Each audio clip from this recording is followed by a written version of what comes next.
Sziasztok, fiúk, lányok! Ez itt a Hungarian Adventure. A mai epizódban szeretném bemutatni nektek azt, hogy mi magyarok hogyan ünnepeljük az új évet, és hogy ahhoz milyen főbb, ma is élő hagyományok kapcsolódnak. Biztos vagyok benne, hogy sokukat elég érdekesnek fogjátok találni. De hát, minden nemzetnek megvannak a maga furcsa szokásai, nem igaz? Mielőtt azonban nekivágnánk, szeretném felhívni a figyelmeteket arra, hogy a videót angol, illetve magyar felirattal is elláttam, amiket bármikor bekapcsolhatok alul, hogyha arra szükségetek volna. Rendben? Akkor hát, lássunk is neki.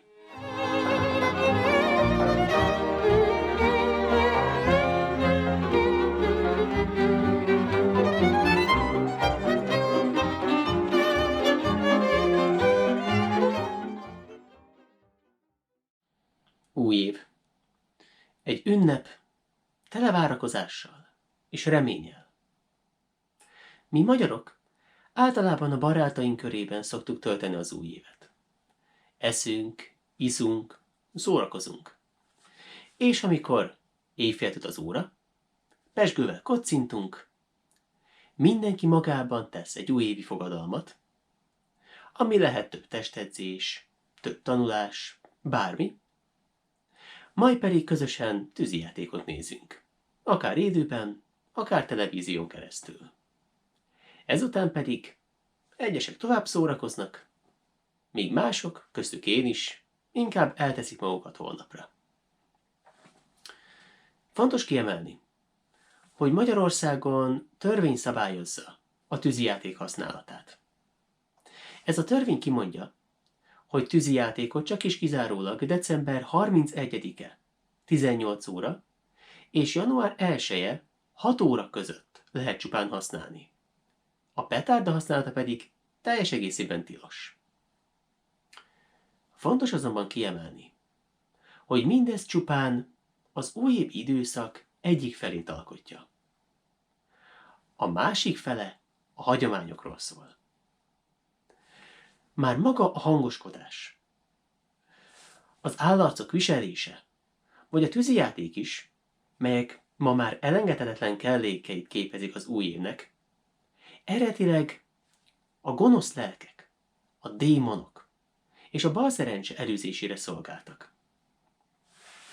Mi magyarok már hosszú évek óta úgy tartjuk, hogy mindaz, amit az újév időszakban teszünk, jelentős mértékben befolyásolhatja azt, amilyen az év további része lesz.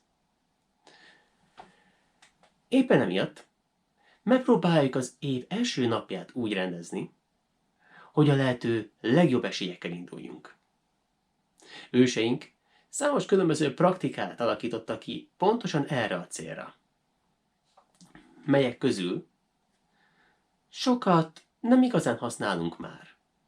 Azonban még vannak olyanok, amiket igen. Ezek közül a hagyományok közül leginkább az ételekkel kapcsolatosak maradtak meg a köztudatban. Szilveszterkor a magyarok jelentős része csupán malachúst fogyaszt. Hogy miért? A hagyomány úgy tartja, hogy a malac előre túrja a földet, vagyis kitúrja a szerencsét. Sőt, kunkori farkát meg is markolhatjuk. Ekkor pedig garantálhatóan szerencsénk lesz a következő évben. De nem ez az egyetlen étel, amit ilyenkor ajánlatos enni. A lencse, a bab, vagy bármilyen apró szemes étel fogyasztása is szerencsét hoz. Azonban a csirke, vagy a tyúk fogyasztása ilyenkor tilos, mert az repül, illetve hátrafelé rúg, elvéve ezzel a szerencsénket. A szerencsepogácsa készítése szintén viszonylag gyakori jelenség a többi hagyományhoz képest. A szerencsepogácsa úgy készül, hogy a sima pogácsák egyikének közepébe egy érmét teszünk. És aki azt megtalálja, azt éri abban az évben a legnagyobb szerencse. Fontos azonban, hogy a pogácsa még az óévben elfogyjon. Egy időben az ország egyes részein úgynevezett tollas pogácsát is sütöttek. A pogácsák közül előre kijelölték, melyik családtaghoz tartoznak azok, és egy-egy tollat szórtak beléjük. Akinek a tolla megégett, az a hagyomány szerint sajnos már nem élte meg a következő pogácsa készítést. Ezt elkerülendő, a háziak gyakran vizezték, vagy olajozták meg a tollakat, hogy a lehető legkevesebb égjen meg belőlük. Rafinált megoldás. Mindezek mellett sokáig létezett még az úgynevezett gombócfőzés hagyománya is. Ilyenkor a fiatal leányok papírfesznikre férfi neveket írtak. János, Péter, Pál, hasonlók, melyeket tésztagombócokba tettek egyesével, és aztán feltették azokat főzni. Amelyik gombóc legelőször a víz felszínére került, az abban lévő név jósolta meg a leány leendő férjének nevét.